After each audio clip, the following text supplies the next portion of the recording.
Okay, first up is the content audit. This is the first tab in the spreadsheet, and let's start with the first item, a homepage. Now we've started with item 1, the homepage. The URL or link is just going to be your .com or .org. We've tapped in a short description of what this page is about. Then we've done the page views from last month for this page. It's the homepage, so it's going to have a whole bunch of people looking at it. Our comment is to definitely keep the page because it's the freaking homepage. And we've noted the content owner. The content owner is basically the person who's in charge of this chunk of the website. It might mean that you've got one person who manages the entire website, at which point you can just delete the column. Or, like in our example, you might have multiple people from multiple departments or areas in your business that are responsible for certain chunks of the website.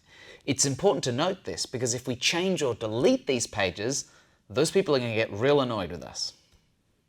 We put down the date this was last updated. You can't always find this information, but it's useful if you can pull it out of your content management system. And lastly, our action. In this case, we kind of have to keep the homepage because it's the homepage. But let's try another one.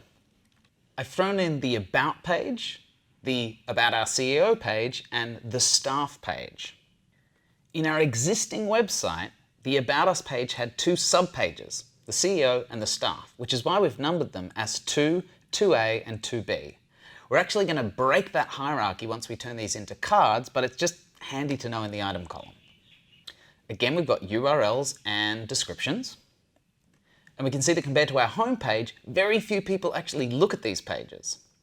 So our actions might be to rewrite the About page and then merge the CEO and Staff page.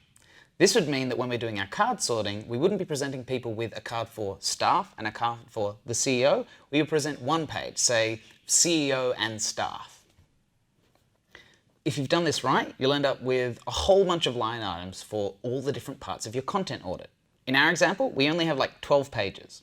Some websites might be 1 page, some might be 10,000 or 100,000. Some people actually find that just this process is enough to get your head around what kind of stuff you need to shuffle about in your website.